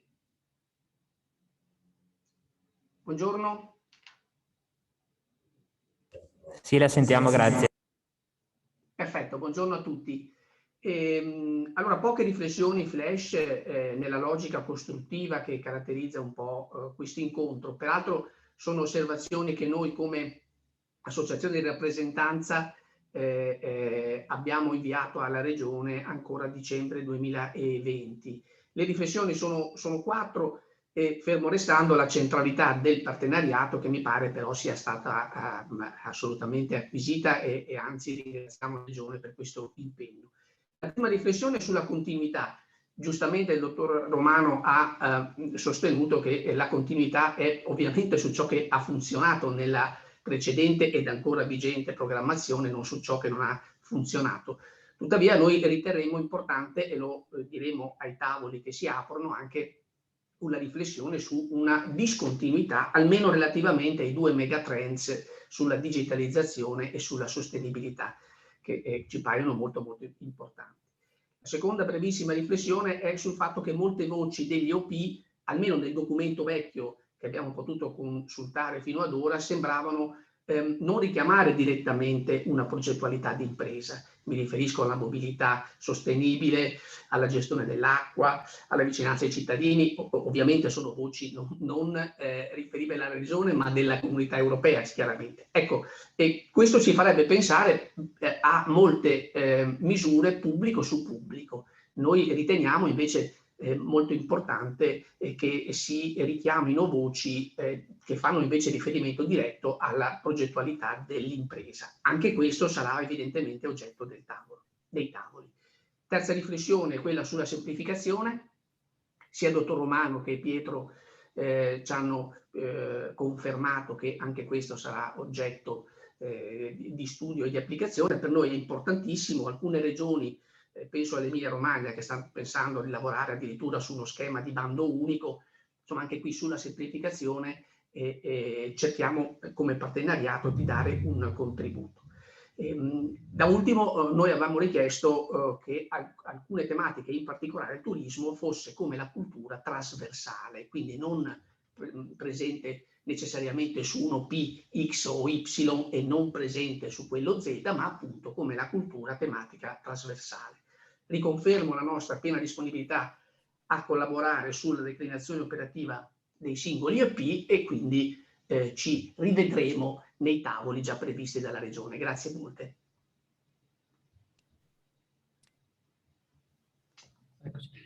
Bene, grazie. E adesso c'è Terenzio Zanini, dell'Associazione Cooperative, prego. Buongiorno a tutti, grazie per avermi dato la possibilità di intervenire. Vorrei innanzitutto esprimere un compiacimento e un ringraziamento per il lavoro che è stato svolto. Ritengo che siano state messe a fuoco alcuni temi molto importanti che troveranno adeguato sviluppo nei tavoli che sono stati annunciati. Vorrei fare subito un paio di osservazioni molto veloci. Parlando di aree interne e aree marginali, io ricordo quelle più note del Polesine, del Bellunese, del Veneto orientale, ma ricordo anche che l'anno scorso l'assessore aveva evidenziato un problema nella bassa padovana con uno studio che evidenziava che tutti gli indicatori erano veramente pessimi. E volevo sapere se troverà inclusione queste aree marginali con quindi adeguati provvedimenti. Mi complimento in particolare per aver colto le indicazioni che sono venute anche dai questionari che sicuramente sono stati raccolti, da un'adeguata visione, diciamo così, omnicomprensiva del coordinamento, che vede il coordinamento tra i vari programmi e sostanzialmente una visione complessiva delle iniziative da attuare sul territorio. È stata colta anche con soddisfazione, devo dire, un'indicazione che avevo dato in più occasioni, quella di sostenere le start-up. Sostenere le start-up nella fase iniziale vuol dire garantire buona parte del successo di sopravvivenza. Sappiamo che i risultati del periodo precedente vedevano tanti abbandoni ancora prima di finire il progetto.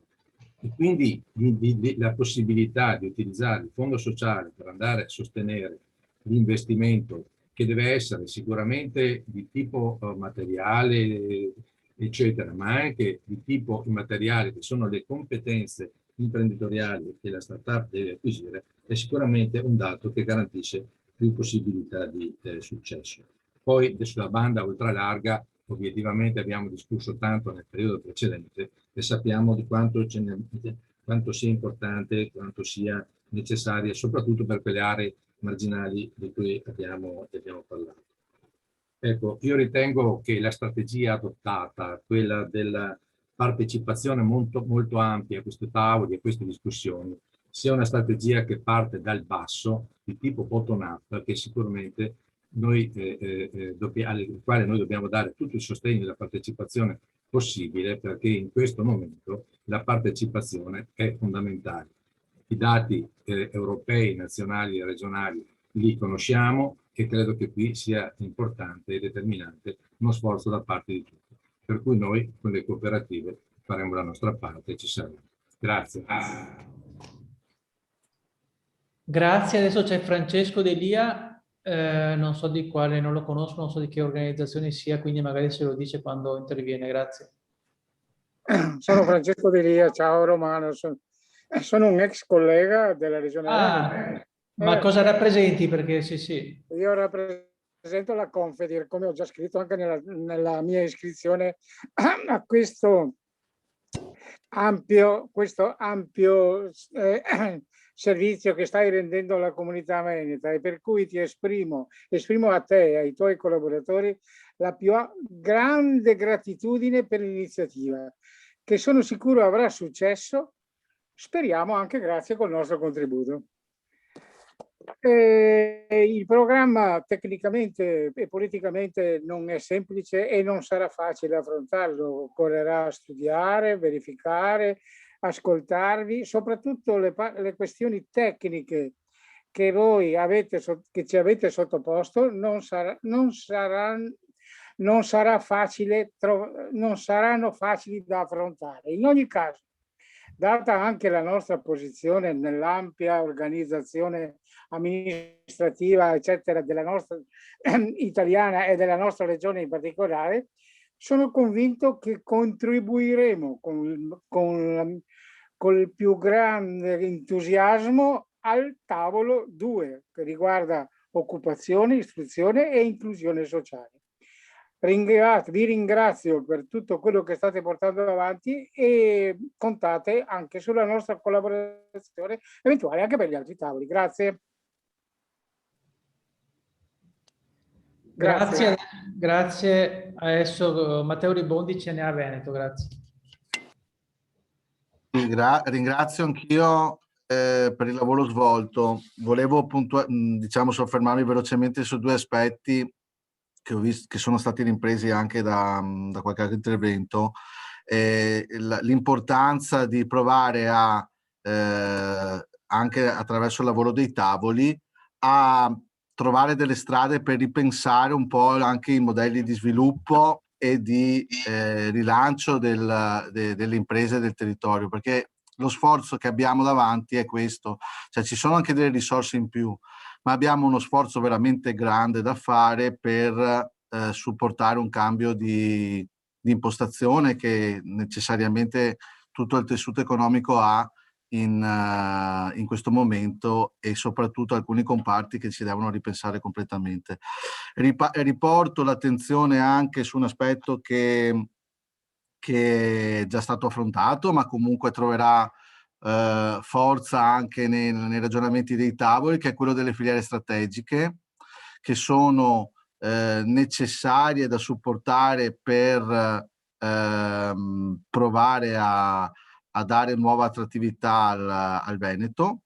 E qua ovviamente la strada che è stata già affrontata nella fase finale, prima lo citava anche il dottor Romano, del lavoro che è stato fatto con alcune risorse, le risorse che erano rimaste, la ridisegno che è stato fatto negli ultimi mesi, ci aiutano dalla manifattura, alcuni comparti manifatturieri, al turismo, all'ambito proprio legato anche al mondo della casa e dell'edilizia. Per noi, l'abbiamo segnalato più volte, sono ambiti strategici, e su questo probabilmente fare delle azioni congiunte per rafforzarli aiuterà anche a migliorare le politiche. Da parte nostra la massima disponibilità, il lavoro lo faremo assieme all'interno dei tavoli, di sottotavoli. Credo che da questo punto di vista puntare anche a un rafforzamento di nuove competenze ci possa aiutare tutti assieme a fare un passo in più. Buon lavoro, e ovviamente noi ci siamo. Grazie, buon lavoro anche a voi. Eugenio Gattolin, Confcommercio, prego. Eccomi qua. Beh, grazie per il lavoro svolto, e adesso anche con la velocità con cui dovremo intervenire, visto che abbiamo un mese e mezzo di tempo per poter partecipare con molta attenzione a questa fase di definizione meglio degli ambiti, delle attività che devono essere svolte per la nuova programmazione. Bene che il sistema terziario in parte e il turismo sia stato inserito un po' negli obiettivi con più chiarezza, obiettivi 4 e 5, obiettivi di policy, anche se ritengo sia molto importante che sia definito all'interno degli obiettivi di policy 1 e 2, proprio per le caratteristiche imprenditoriali e i processi che devono essere svolti in maniera molto forte, processi di cambiamento, dall'altro un'attenzione particolare che deve essere svolta di connessione tra questa azione, questa attività per la programmazione 21-27 con la Smart. E lì avevamo chiesto in maniera abbastanza precisa un intervento proprio per poter adeguare la Smart, la S3, al sistema, inserendo il sistema terziario in maniera chiara, e abbiamo visto oggi qual è l'importanza, forse anche il peso economico e gestionale all'interno della nostra regione, del sistema terziario e del turismo in particolare. Una richiesta che era stata fatta e anche accolta in parte nella scorsa programmazione. Grazie. Grazie Eugenio. Adesso c'è Matteo Aguanno delle comunità montane, prego. Sì, buongiorno. Un ringraziamento all'assessore, al dottor Romano e al dottor Cecchinato.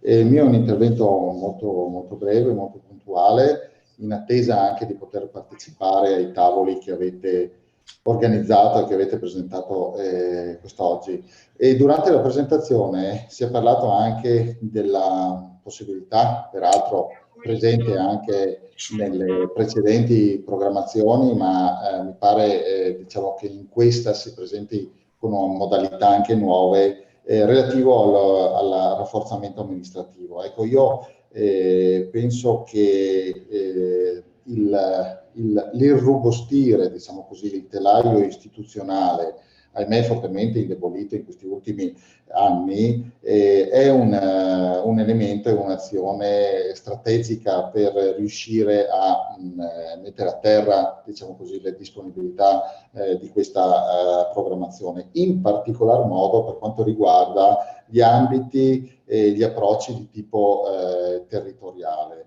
Quindi da questo punto di vista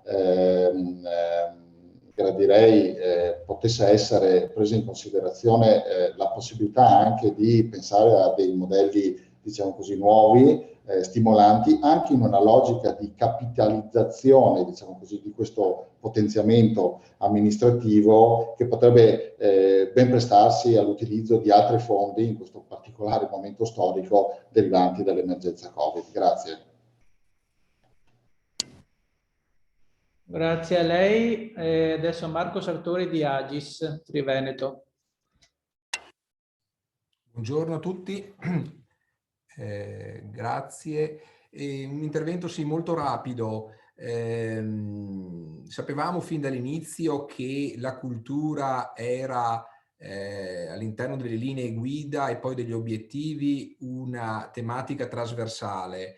E oggi ci pare di aver capito che sicuramente parteciperemo al tavolo numero 1, e però proprio per la trasversalità della tematica della cultura e dello spettacolo volevamo capire se ritenete che sia compatibile e quindi congruente con gli schemi che avete individuato anche la partecipazione ad altri tavoli, quali per esempio quella della coesione o anche quella della competitività, oppure se la cultura, quindi le imprese culturali, avranno una collocazione prevalente nel tavolo 1. Questo potrebbe essere utile capirlo.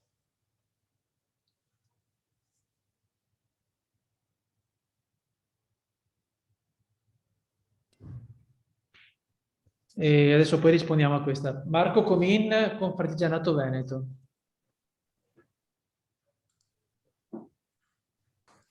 Sì, buongiorno a tutti. Ok, vediamo se ecco, si sente. Sì, buongiorno a tutti. Allora, un ringraziamento anche da parte nostra per quanto riguarda il lavoro svolto dalla Regione. Avevamo contribuito appunto anche alla consultazione precedente con una nota che andava un po' ad indagare post-Covid quelle che saranno sicuramente priorità da tenere presente nella programmazione che si sta avviando. Sicuramente l'incremento dei fondi impone una serie di riflessioni importanti. Abbiamo visto che ci saranno dei temi non di secondaria importanza da tenere in considerazione, non da ultimo la necessità di reperire risorse aggiuntive per il cofinanziamento dei programmi, le cui risorse paiono ingenti se rapportate alle disponibilità di bilancio regionale, quindi questa è una priorità che l'amministrazione regionale deve darsi perché è fondamentale per poter avviare presto i programmi. Un altro tema importante sarà quello di agire sulla concentrazione delle risorse. Abbiamo visto come appunto nei primi 2 OP si concentri gran parte di quelle che saranno le disponibilità dell'intero POR, quindi digitalizzazione e una transizione verso la sostenibilità saranno i temi che guideranno gli interventi. Ovviamente anche per noi il mettere le imprese al centro rappresenta un mantra che dovremmo tenere ben presente in questa programmazione, perché è chiaro che in questa fase post-Covid è necessario ripartire, ma è necessario ripartire con strumenti di sostegno straordinario, perché l'indebitamento delle imprese ormai raggiunge livelli quasi limite e pertanto se vogliamo davvero sostenere una ripresa è necessario provare a immaginare anche strumenti nuovi attraverso i quali poter andare a sostenere la crescita delle imprese. Quindi l'importanza determinante anche di ripensare magari le modalità con cui finora sono stati concepiti e poi erogati anche gli aiuti alle imprese. Da ultimo una segnalazione rispetto a quelle che possono essere misure ibride tra FESR ed FSE, che in questa programmazione non sempre è stato possibile mettere in atto, ma che certamente proprio per le tematiche che saranno oggetto della futura programmazione sarà necessario sempre di più una maggior sinergia tra fondo sociale e FESR, proprio perché a fronte di azioni di incentivo e sostegno necessitano anche misure di accompagnamento alle competenze necessarie appunto perché queste abbiano efficacia. Un ultimo accenno al ruolo del partenariato: noi siamo sempre stati convinti che il partenariato abbia un ruolo centrale e che possa essere non solo fondamentale in una fase come questa di definizione delle priorità del programma, ma anche poi nella azione di informazione, assistenza e sostegno alle imprese quali appunto potenziali beneficiari degli interventi. In questo riteniamo che l'azione di disseminazione e accompagnamento del partenariato possa essere importante per moltiplicare le opportunità delle imprese. Quindi anche noi parteciperemo con contributi sempre propositivi ai tavoli e auguriamo buon lavoro a tutti quanti. Grazie. Grazie Marco. Allora, ovviamente non è che risponderò solo veramente a alcuni flash, ma prima di tutto intanto ringrazio tutti per gli interventi, anche insomma per il ringraziamento che avete dato ovviamente alla giunta regionale e poi a tutti gli uffici.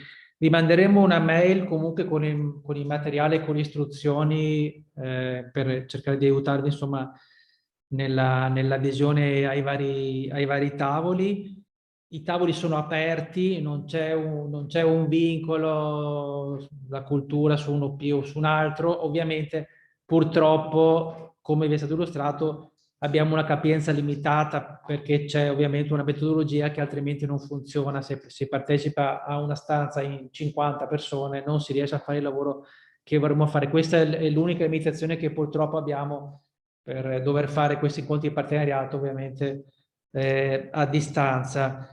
Allora, ho sentito che c'è qualche preoccupazione, cioè abbiamo ben presente che ci sono le imprese a sostenere con i programmi, non c'è assolutamente questa preoccupazione evidente, insomma. Rispetto alla continuità, perché ho sentito alcuni interventi, forse li sono andato veloce, non è che vuol dire che faremo solo le cose che abbiamo fatto nella programmazione uscente, ovviamente le cose che hanno funzionato penso che le riproporremo, ma chiaramente ci vorrà un cambio di passo, soprattutto anche per quello che è successo insomma nell'ultimo anno. Vi è stato detto che stiamo lavorando per l'aggiornamento della RIS3, è chiaro che da lì ci aspetteremo anche delle proposte, delle indicazioni. Turismo e cultura, l'ho detto nell'intervento, la novità è che possono andare sull'OP4 e questo è un elemento a nostro avviso molto importante. Poi è chiaro che le imprese culturali vanno sull'OP1, ma non è detto che la cultura debba andare soltanto lì. Lo stesso per il turismo, quindi questo anche rispetto alla domanda, rispetto alla partecipazione ai tavoli. È chiaro che poi se mandate una o due proposte dovete fare delle scelte. Mi immagino che ovviamente fate delle scelte rispetto a quello che potrebbe essere l'obiettivo di policy preponderante. C'è stato un intervento sulle aree marginali. Beh, le aree marginali è un punto fra l'altro evidenziato anche nella bozza dell'accordo di partenariato, quindi un tema che ovviamente ricade nelle aree interne, ma che ovviamente sicuramente all'attenzione. Il tema della BUL, guardate, quando parliamo di BUL noi qua dentro di solito facciamo così segni scaramantici. L'abbiamo tolto dal FESR perché abbiamo utilizzato quelle risorse per gli interventi Covid, ma l'abbiamo messo nel piano di sviluppo e coesione. Poi è chiaro che tutte queste partite adesso le vedremo anche alla luce, il 30 aprile ormai è domani, e vedremo il governo, fino adesso abbiamo visto delle slide degli incontri a cui abbiamo partecipato con i presidenti di regione, vedremo ovviamente poi cosa metterà il governo sul recovery plan e di conseguenza alcune scelte che verranno fatte a livello regionale.